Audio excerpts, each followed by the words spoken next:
مستشفى تواجه قلبه شيلوا أنا في مستشفى تكون ديم تواجد أحر من يتروسي بوانا أنا بفكر كلام تأكيد من انت جاري هبانا أنا ذكر كلام تأكيد يا مراتا يا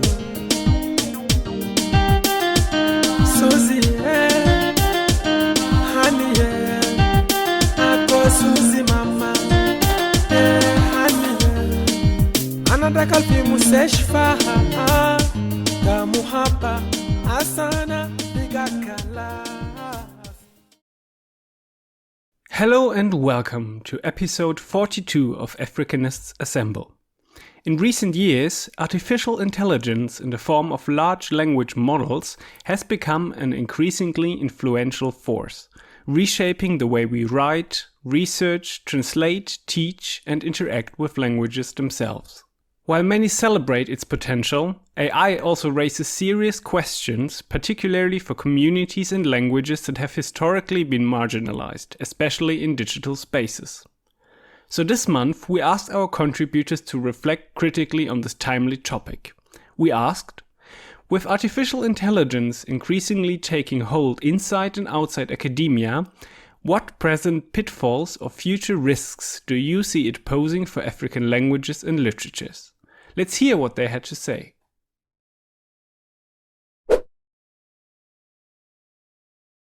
Nimekuwa nikifikiria sana mambo ya AI na lugha, hasa AI kuhusiana na tafsiri ya kishairi kutoka Kiswahili kuingia Kiingereza, kwa sababu tangu mwaka jana nimekuwa nikifanya kazi pamoja na wasomi wengine katika mradi fulani wa chuo kikuu cha Oxford uitwao AI, Decoloniality and Creative Poetry Translation. Wakati wa kufanya majaribio ya mifumo mikuu ya lugha, yani LLMs kwa Kiingereza, na uwezo wao kutafsiri mashairi kutoka Kiswahili kuingia Kiingereza, nimeona jinsi ujuzi uliomo mifumoni ulivyo na mapungufu makubwa. Kuna muundo tuseme wa maarifa wa kikoloni. Kwa mfano kuhusiana na jinsi lahaja za Kiswahili zinavyoeleweka, na nadhani pia kuhusiana na wazo lenyewe la ujuzi wa lugha ni nini na unatoka wapi. Na kwenye ufahamu wa lugha ya Kiswahili hata katika mifumo mikuu ya lugha ya hali ya juu, kuna mapungufu na makosa mengi. Kwa hivyo, kutumia AI kama chombo cha kutafsiri mashairi, kwa mfano kufanya majaribio katika umbo au tuseme majaribio kuhusu umbo, inabidi mfasiri awe na ujuzi kamili wa Kiswahili. Au labda kusema kweli ujuzi haukamiliki kamwe, lakini mtu akijaribu kutafsiri bila ya ujuzi wake mwenyewe, makosa mengi makubwa yataingia. Na hapo tunatengeneza upya naona katika dunia ya kidijitali kutengwa fulani kwa lugha ya Kiafrika.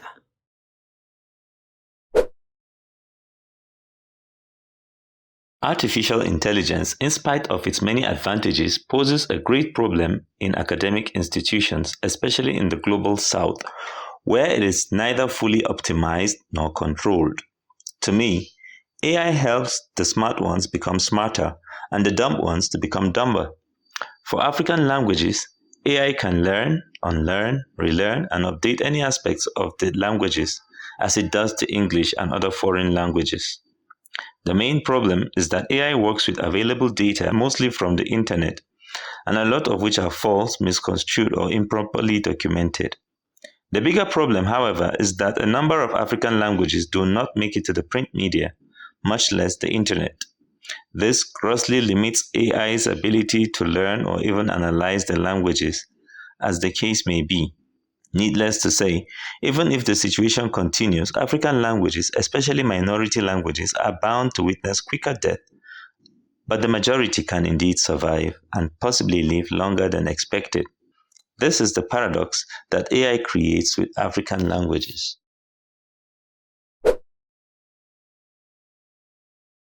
关于人工智能会给非洲语言文化带来哪些风险，我想主要有以下几点。首先是语言的不平等。目前全球范围内主流的人工智能主要是围绕高资源语言，如英语、中文、法语等进行训练。很多非洲语言缺乏充足的文本、语料和资源，导致人工智能无法处理相关语料，出现已读乱回的现象。其次是非洲文化表达的扁平化风险。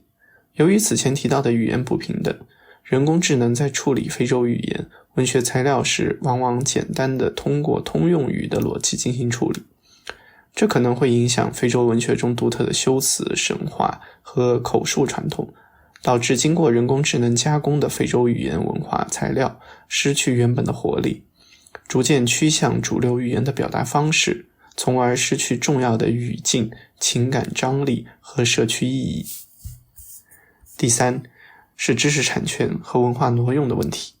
在没有充分知情的前提下采集本地语言数据用于 AI 训练，可能会造成不公正的文化利用，无法使非洲人受益。最后，虽然 AI 可以帮助翻译和语言教学，但不加甄别的使用机器翻译，如中文翻译为斯瓦希里语，目前肯定会导致误译、语义损失，甚至文化误读。如果人们对人工智能盲目自信，这种误解也许就会沉淀下去，成为一种未来难以修复的窠壳。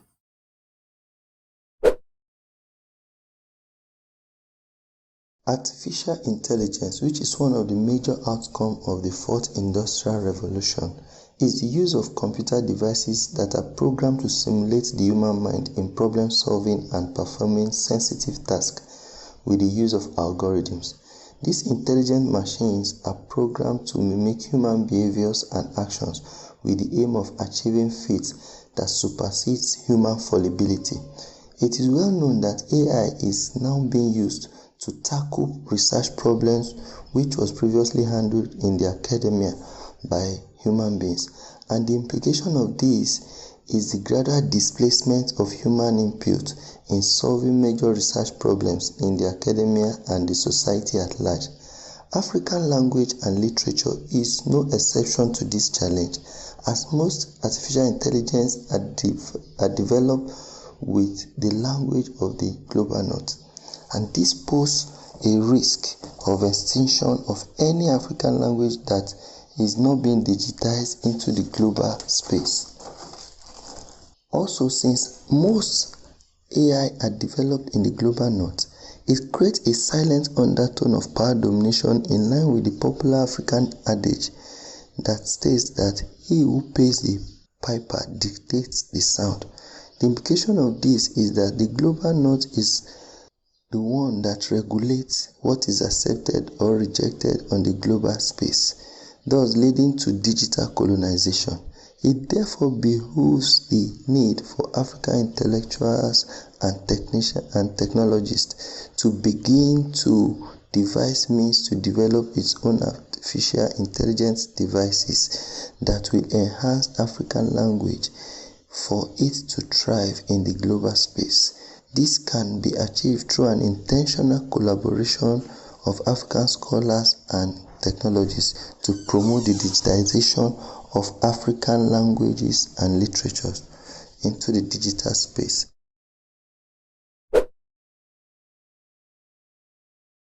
Well, the AI has its positives. It is true that the AI can be beneficial for most writing activities. One could say that it has literally taken over the jobs of secretaries, copy editors, and so on.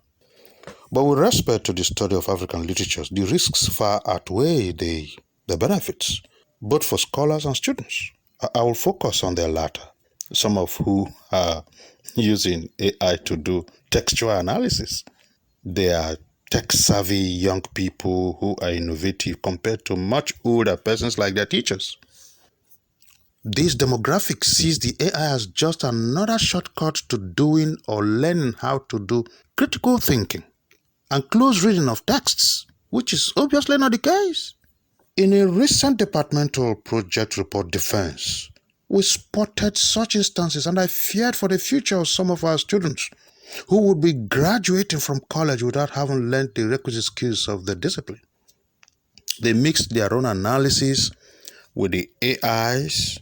We spotted the difference. To their bewilderment, we had to then teach them the ethical use of AI, which to us as teachers we saw as reference stuff, say like the dictionary, thesaurus, encyclopedia and the like, and must be referenced, and not a wholesale supplier of information for the most part of the research, for which one will be graded and certified as having acquired some skills. I am unsure whether they will take what we told them, which leaves me with the bother that AI will continue to make the assessment of students' research in African literature problematic. If intelligence is artificial, then it's not original human intelligence. And assessing the former as though it's the latter not only presents an incorrect assessment scenario, but also makes the future built on this incorrectness a fundamentally flawed one. An individual so certified, unqualified to practice her skills. This thus does a generational disservice to the discipline.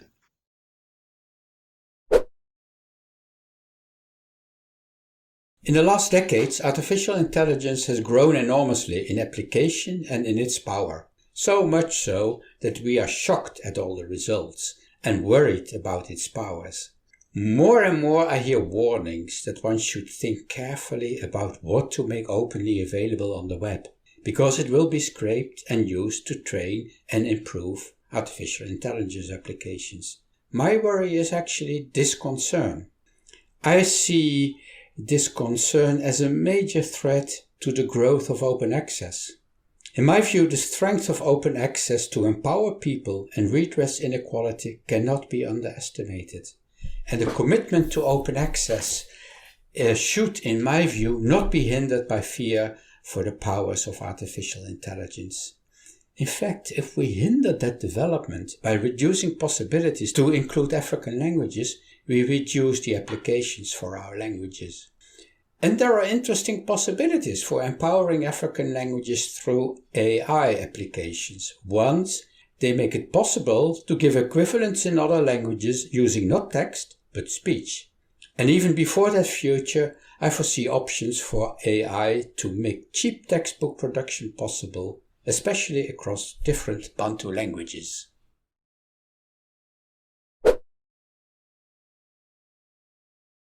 Nanjengoko ubukrelekrele bokwenziwa busanda, ingakumbi ngaphakathi kweziko lemfundo, mininzi imigibe eyakuthi iilwimi noncwadi lwesintu eyakugaxeleka kuyo.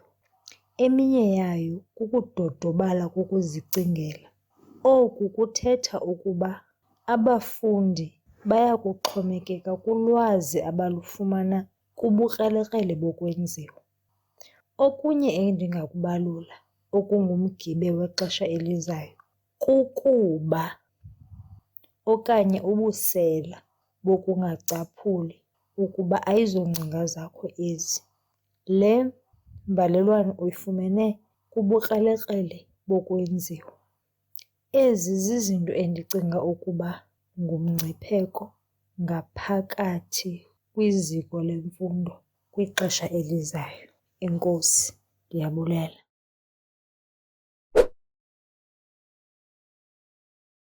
Let's first state here that African languages have experienced the use of AI because when Google Translate first appeared, most of the students rushed to it.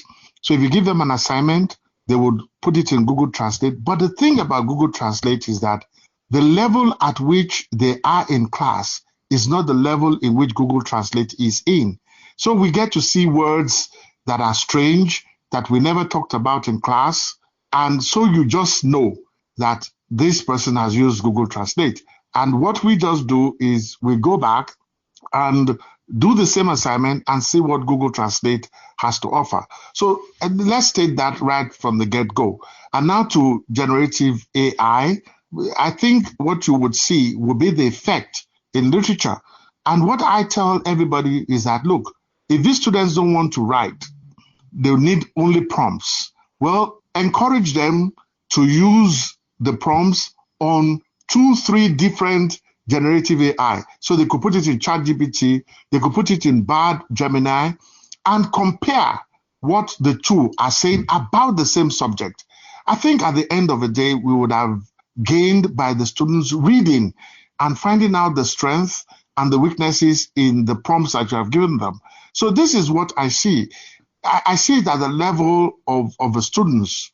I'm not even thinking of graduate students. I'm thinking more of the undergraduate students that are looking for an easier way to do the job. And we can help them by encouraging them, use as many generative AIs. But what we want to see is not you just copying it, read it thoroughly and compare, and then write what you want. Now, generative AI could give you ideas, just like Google Scholar will give you ideas from articles. You now have to look for ways in which to insert direct quotes and authorities in what you're doing. This is what I see.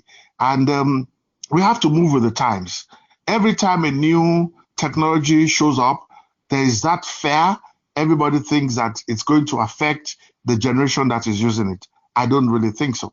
I think if we have to be creative, remember what is said by one of the scholars in Pennsylvania, that the generation teaching is not the generation learning. So you have to also say the technology of a generation teaching is not the same thing as the technology of a generation learning.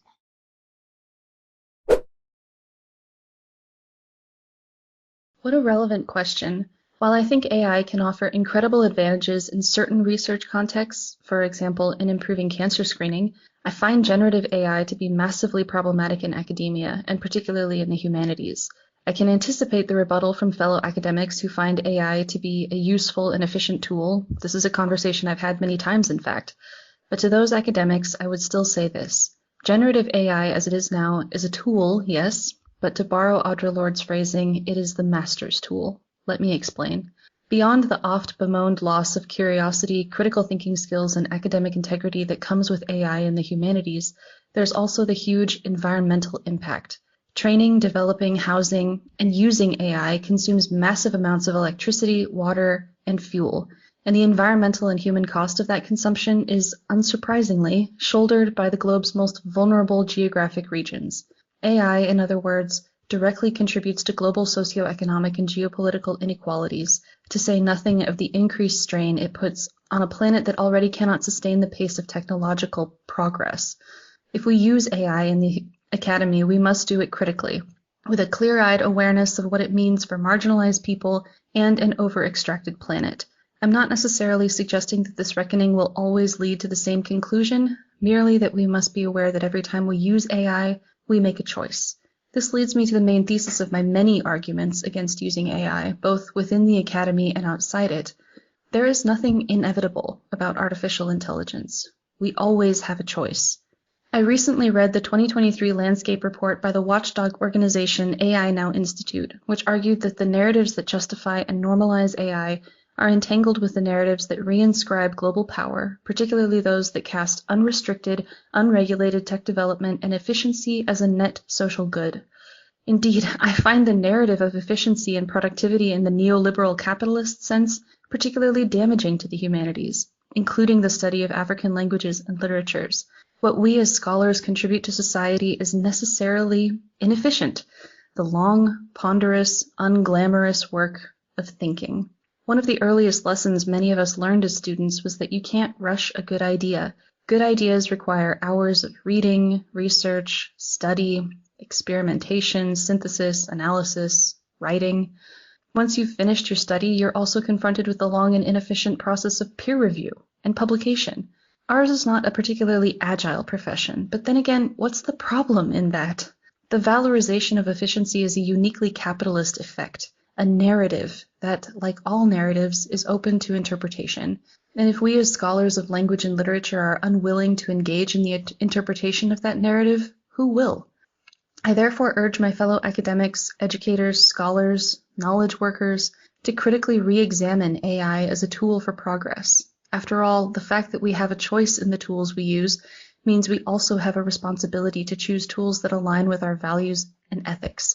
The tools that underwrite and reinscribe unequal structures of power have always and will always benefit those already in power. This is an old story, but as we well know, old stories can still offer new wisdom from different perspectives.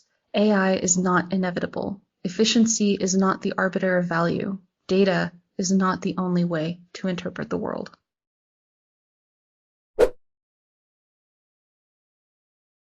So, as we all know, artificial intelligence is becoming more common in academia and other areas, but there are some risks that come with it.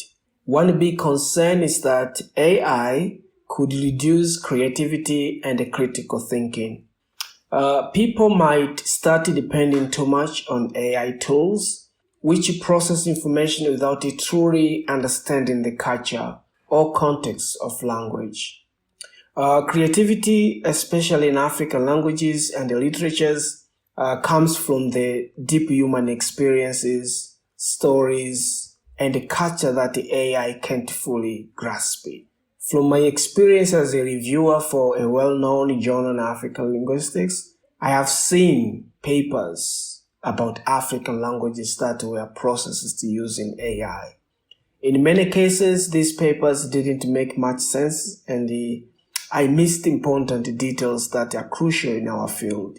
It's fine to use AI for checking grammar and spelling, but it is dangerous to rely on it for knowledge and references without making sure the information is true. AI should be a helpful tool, I agree, but not a replacement for the thoughtful work that we do. We need to make sure that AI helps our research without replacing the human touch that makes African languages and literatures so rich and meaningful.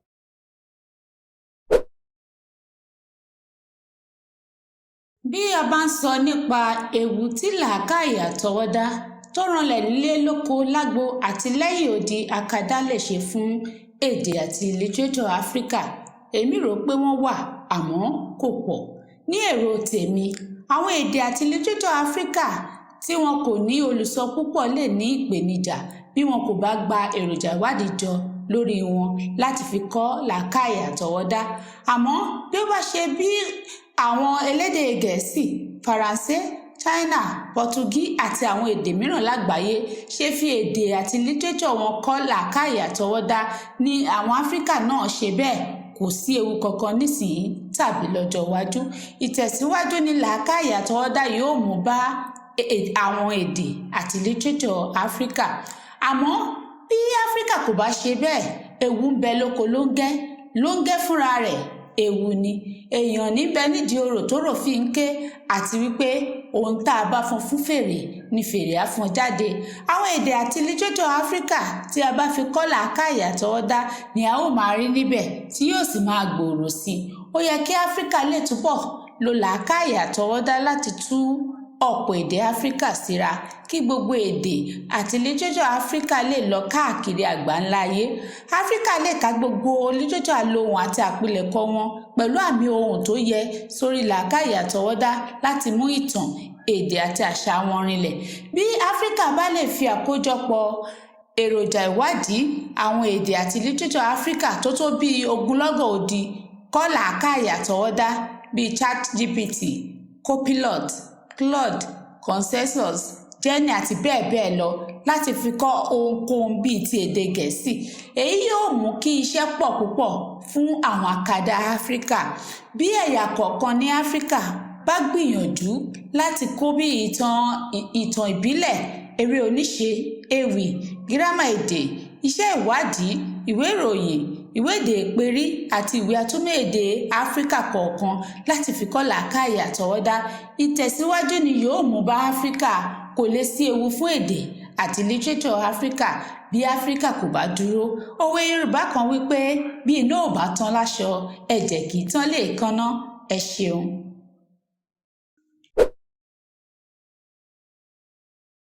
Artificial intelligence is going fast and we cannot shy away from that. And it's starting to affect our lives in many ways, including how we use and understand African languages like isiXhosa. But there are some serious risks we need to think about. First, most AI systems are trained using English and other big languages. And this means African languages like isiXhosa are often not included, or they are included in the wrong way. So when AI tools try to translate isiXhosa, they often get it wrong. And this can confuse people or even spread incorrect meanings. Our language is rich and very special, so it needs to be handled with care. Secondly, AI doesn't always understand our culture. isiXhosa is not just about words. It includes stories, poems, proverbs, and songs that have been passed down for generations. And these things carry deep meaning, and machines cannot always explain them properly. So if we leave it to AI to tell our stories, we might lose the true meaning behind them. And lastly, we must ask who owns the tools. If others collect our isiXhosa data and use it to build AI without including our people, then they are taking something that belongs to us and using it for their own benefit. So we must be part of the process. What can we do? We must make sure that isiXhosa and other African languages are taken seriously in the tech world. And we need our own people to work on these systems, to guide and correct them. So we must build tools that respect our languages and protect our knowledge.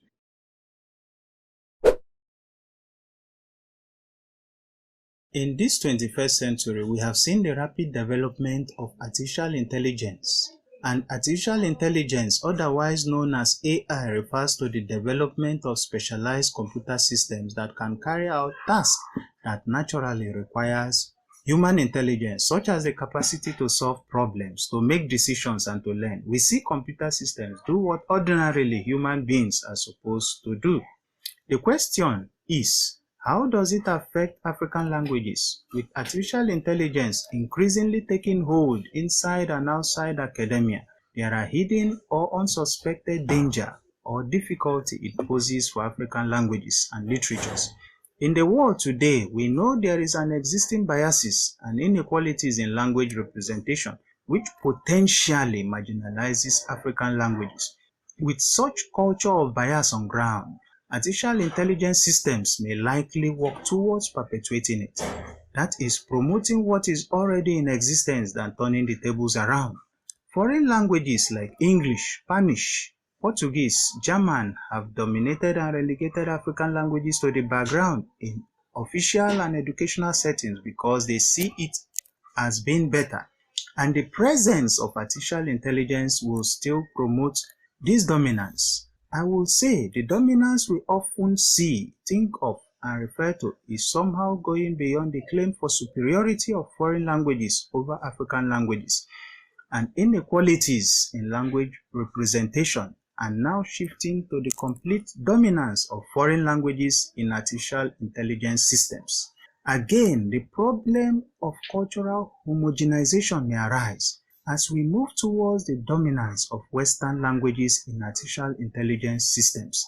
There is also the possibility that this dominance may contribute to the disappearance of African cultural identities and linguistic diversity. Recent studies show that we have limited data available when it comes to African languages. This means that the lack of digital data and resources for African languages can prevent the development of effective artificial intelligence systems that support these African languages.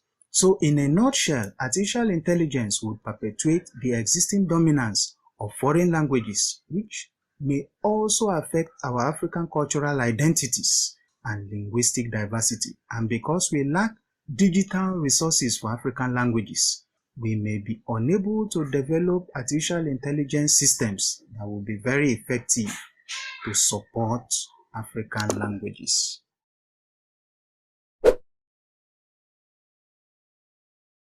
Artificial intelligence presents both opportunity and peril for African languages and literatures. One present pitfall is digital invisibility.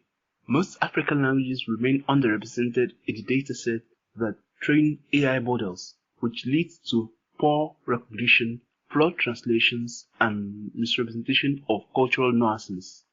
This marginalization risks reinforcing the colonial hierarchy of languages, privileging English, French, or Arabic over indigenous tongues.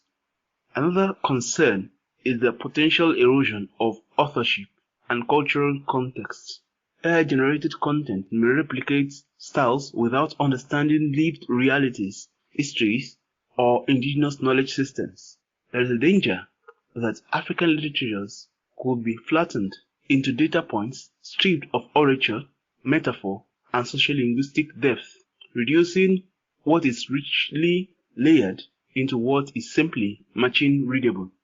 Looking forward, if we are not intentional, AI might automate African stories without African voices, but with proactive inclusion, linguistic digitization, and decolonial data practices, AI can actually amplify African languages, empower new forms of storytelling, and preserve endangered literatures.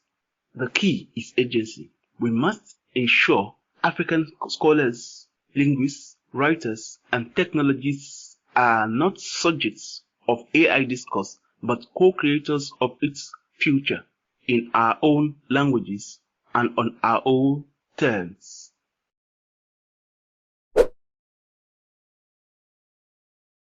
Two challenges that I see with artificial intelligence for African languages and literatures is, on one hand, the increased marginalization of African languages and literatures, particularly those that are not seen as very commercial and popular and big and regional and national. So smaller languages will be further marginalized because artificial intelligence rests on people actually using them and people feeding data to train artificial intelligence.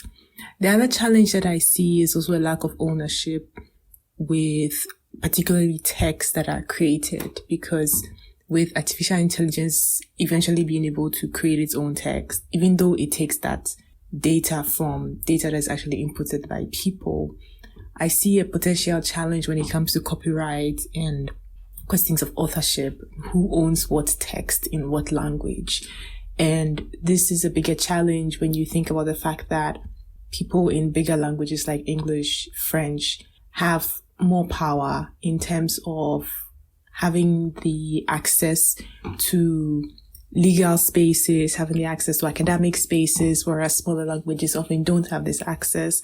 And so even though there might be the question of authorship and copyright, the potential for this to be challenged and for this to be questioned remains smaller for such smaller languages.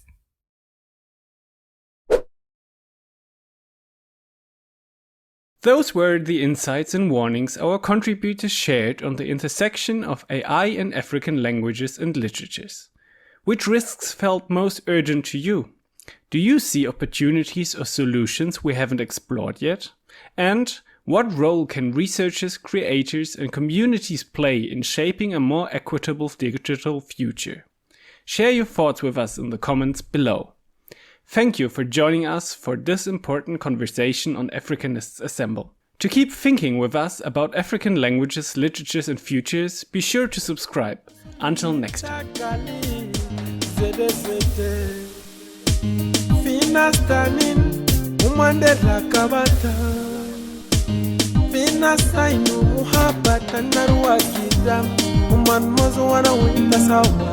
Mata kutubale taki lomo, umandiga karahana. woman be cool, lakini tada ya utahe. Shala gali yana mufelis, lakini tada ya utahe. Suzy, Suzy, yeah.